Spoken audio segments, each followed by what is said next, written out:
This episode of Android Q&A is brought to you by Harrys.com. Do you remember what this was? This was an image of the once rumored Samsung Galaxy S5. Of course, the S5 ended up looking like a Band-Aid. But look a little closer. What is that? A distinctive edged or curved display. Is it conceivable that Samsung had the curved technology in the bank 2 years ago and just saved it for the Galaxy S6? These are things that make you say, So exactly what is it about the Galaxy S6 Edge that has proven to be so popular?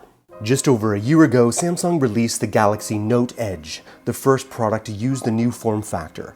The product was said to be manufactured in limited numbers, would be released in select markets only, and came at a truly premium price point.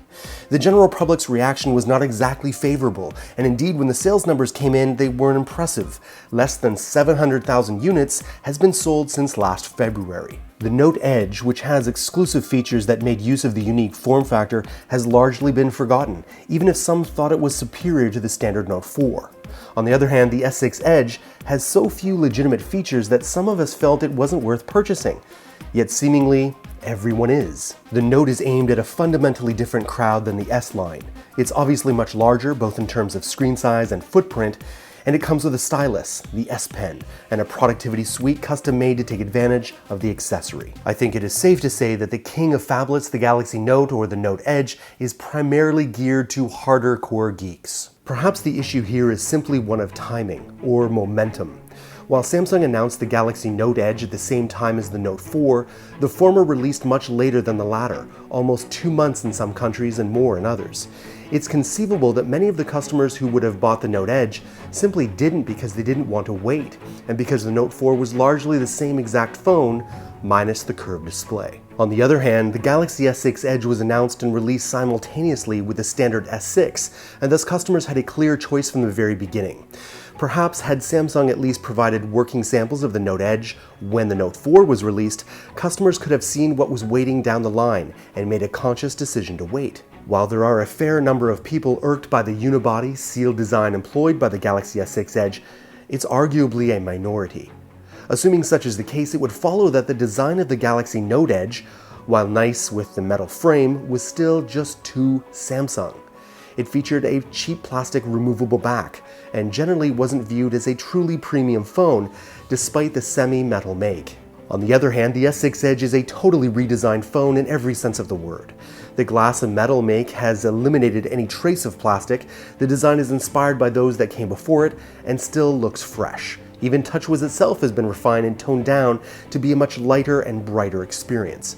Perhaps a great deal of mainstream consumers were truly impressed by the S6 Edge and its craftsmanship. Could the success of the Galaxy S6 Edge be an indication that mainstream customers are simply tired of traditional devices and are therefore seeking ways that they can stray from the pack? The S6 Edge also has a major wow factor going for it that competing flagships like the iPhone 6 and HTC One M9 simply don't.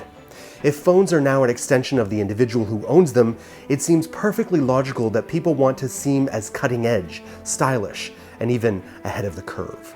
So I will admit it, I thought the whole curved edge thing was a bit of a gimmick when I first saw it, but you guys seem to love it, and there's so much natural buzz about the phone. I mean, people just want to talk about it. We found the need to just do another show about the S6 Edge because there was that much buzz and talk about it. So let me know in the comments below what you guys think. How many of you thought that it was going to be a gimmick too? And how many of you made the connection that I did with this rumored image of the S5? Maybe that was a prototype. What do you guys think? Let me know. I'm a hairy dude. I'm like this everywhere. I can grow hair up here too. I don't because my wife is into the whole Dr. Evil thing. The point is, this hairy beast knows a thing or two about shaving, and that's why I'm grateful for our beloved sponsor, Harrys.com, because they got some sweet razors. Yes, it's super affordable and it ships right to my door for free, but what I really like is the premium heft feel. It feels like something my grandfather would use. Me likey. If you go to harrys.com now, Harry's will give you $5 off if you type in our coupon code Android with your first purchase. That's harrys.com and enter coupon code Android at checkout for $5 off your starter set and start shaving smarter today. Thanks for watching Android Army. My name is Jace. Love to connect with you right here on Google Plus or Twitter, and I read all the comments below. You don't want to forget about my brothers in Android, Josh, Joe, and the Tech Ninja, Kevin, Lonnie, Chris, Gary, and Ashton Taylor, all working super hard to be your source for all things Android.